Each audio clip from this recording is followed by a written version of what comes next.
Hey guys, how's it going? Here's a little update on what's going on today.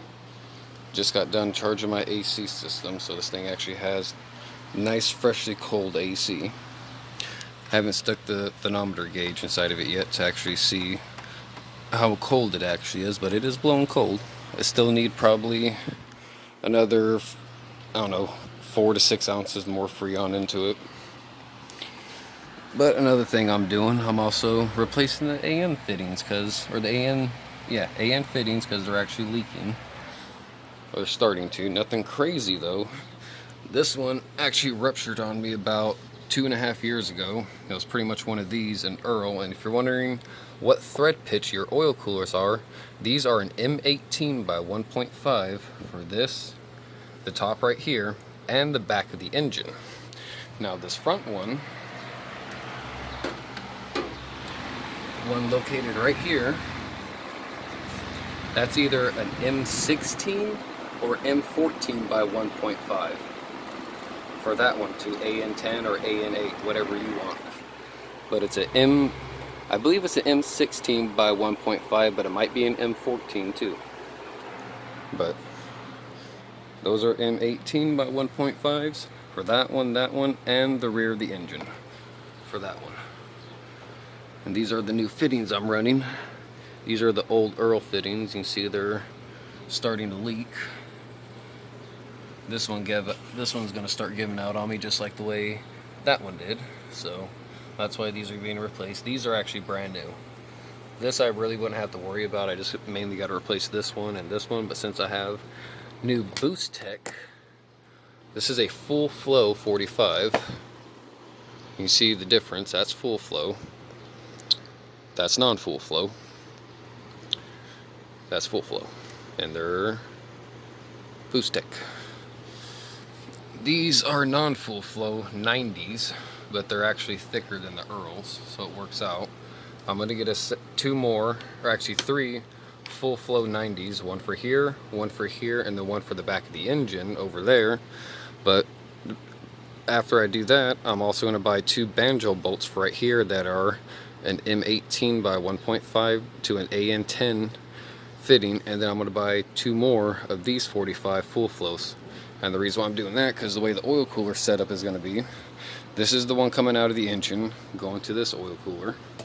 And this one's all beat up and everything, but this is going to be back behind, so you're really not going to see this oil cooler. So that's why I'm trading that oil cooler for this oil cooler, because this one's in a lot nicer condition. And this one, when I clean up and polish, I can mount this one in the front. And this will be the one you'll visibly see. But that one's mounted back behind it. It's already been cleaned out, flushed, and then the oil bypass valve, whatever bullshit that's underneath this, inside there has been pulled and capped off for the hole, so it's actually going to force the oil to flow all the way through the oil cooler. Where this one, I took it out, but I didn't actually cap it off. So probably a good 10 to, or not, I wouldn't say 10, a good at least 20 to 30% of hot oil is not going through this cooler, is going actually straight through that hole that's right here back into here, heating up the oil that just cooled down. So that's another reason why I'm doing this swap right now, besides the actual fittings going out. But now that I have this one out, I can clean it out, flush it, fill up the actual hole, put a bolt and actually cap that off so that I don't have to worry about it, polish it, get my 2 banjo bolts, my 2 more 45s full flows, 3 90 45s, and then, 3 AN10 full flow 90s, not 45s. I just need 2 45s because I already got one, so I just need 3 90s. And I already trimmed out the front bumper right here. Still got to go through and mark up, see exactly how far this little edge is right here to this, to where it actually goes flat. Mark it on both sides, and then pretty much make a line that will go all the way across right here, so I can trim this out. And I'm probably just going to trim it out evenly till it gets probably about right here, and then probably just curve in a bit, because I really don't want to chop all this out. You're not going to see it anyways unless you freaking get on your hands and knees and try to look for it. But I am going to go through and touch up the whole inside of here, paint all this black so it actually looks nice. I'm going to get an aluminum radiator, and that's the main reason why right there, because it got a hole in this factory radiator I filled it with blue RTV. It hasn't leaked, hasn't given me any problems, but this is a factory OEM brass one, and it seems to be working good. I'm going to give an aluminum dual pass radiator one more shot, because the first aluminum radiator I bought was just like factory, to where the tubs are at the bottom, to where the fluid just goes down and goes out that way, and since the radiator is actually tilted at an angle like this instead of being straight up and down, this radiator works. But at the same time, the way, since the radiator is tilted and not straight up and down, if you got a full or dual pass where the tanks are on the side of the actual radiator instead of top and bottom, and the radiator is tilted at an angle like this, when the wind or when the air actually blows through it, instead of just hitting the front of the fins right here, it's actually going to go cross all the way across this little valley right here inside these holes and cool the back of the fin too, giving it more actual cooling ability. It's a weird little idea. I heard it somewhere and it seems to make sense. That's why they design dual pass radiators for a tilted setup like this, where if your radiator is usually straight up and down, you run a straight up and down radiator like this. Because on a dual pass, instead of these cores right here going up and down like this, they'll actually be going side to side. And half the radiator in one of these pieces on the actual plunge, or on the bowls, it'll actually have a plate inside of it, forcing the water to go through one half and then flow all the way through that one half, hit a 90 and flow back down the other half. So that would be the next investment and upgrade besides this factory radiator. Replace that, get the oil cooler cleaned up, put back in with all the new fittings. Other than that, everything's been pretty good. This is what the rack and pinion looks like after it's been rebuilt, reinstalled. New bushings, new everything.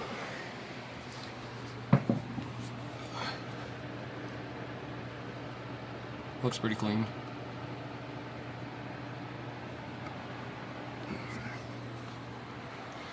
That's just a little update what's going on. You get this oil cooler set up.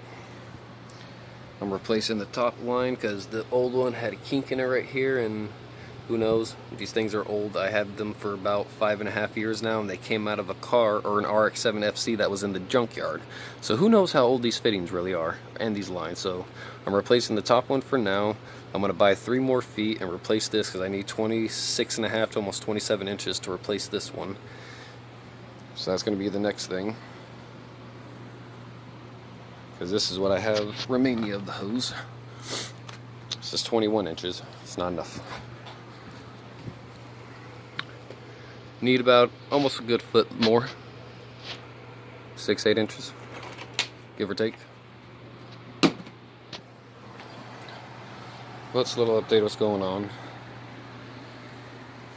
I'll see if I can make a video of a pull tonight, do first, second, third gear pull. That's how dirty the oil looks. It's time for an oil change. I'm going through emissions on Monday, and I'm going to show you guys the setup you have to for one of these cars to be able to go through emission. It's actually not that hard. You bolt the smog pump back on, these 3 bolts that hold the smog pump in itself. Then there's a little arm that comes off that goes to this bolt right here. You bolt it up, take off this one belt right here. Then once you take this belt off, then the the smog pump belt will go from here to that pulley to back over here. The one pipe that taps into here, you reconnect it into it. The top of the smog pump, there's going to be another pipe. You can put a little air filter on it. And then the piece that goes right here, you're going to have one pipe that comes off, goes right here, and then runs along here going that way. You don't need to connect it to all the crap inside there. You just need it to go down kind of dummy look. And then this one right here goes to your catalytic converter.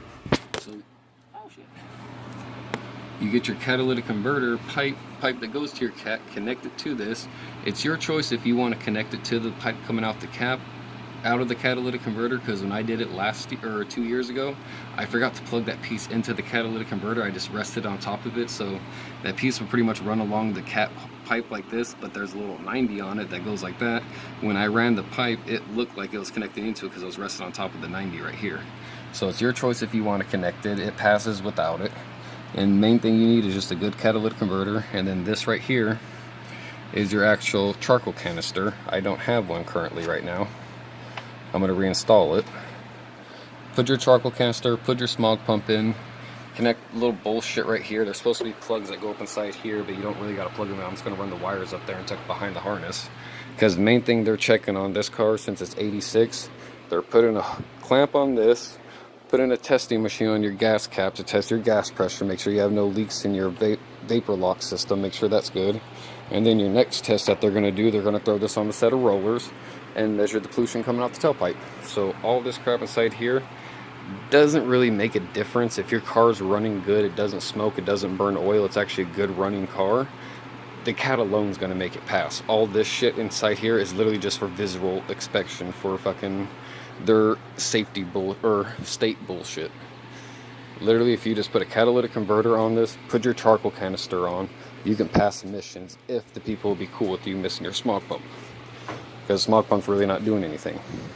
Because the only way for the smog pump to work is if you have the factory exhaust system on it, which has a little pipe that will go from the back iron and the front, it'll go from the back rotor into the middle iron, go into your EGR valve, and then that whole bullshit, and pretty much all that's deleted, so it doesn't even work.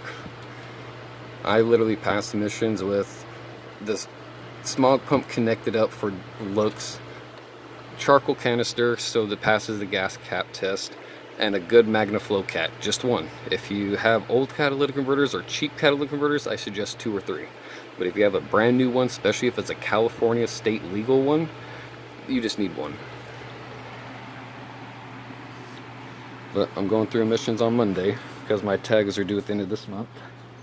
That's why I'm doing my oil cooler right now. Just fixing the line and doing the new one for now. And then later on I'll get the fittings and do the single, but also doing the oil cooler, doing an oil change, and then pass emissions, and we should be moving forward. I'm going to buy some pipe from Lowe's so I can actually redo make a custom camber bar for the back since I have the Heim joints. Still waiting for these Heim joints to show up. But once they do, then I can get the rack and pinion, or the steering set up pretty good. I want to replace the lower ball joints before I get to alignment, but it seems like they're pretty good, so I can go ahead, get the new tie rod ends outer, get the camber bushing or camber arm for the back, take it to the alignment shop, probably get it aligned with these tires. I mean, they do have camber wear, but they're almost equally wore, so I might be able to get away with it.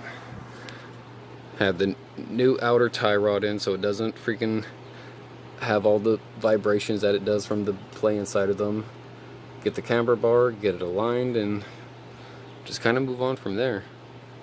Replace the lower ball joints when I get the money for it. Replace the radiator when I get the money for it. And just start actually going through replacing the stuff that needs to be replaced. Once all the running gear and everything like that's done perfect, then it's on to goodies. And goodies are trinkets like that, air intake piping, rims, coilovers, I mean, random ass little shit. Mainly interior. But it's a little update what's going on. If you'd like to see more, don't forget to like and subscribe. Have a good one.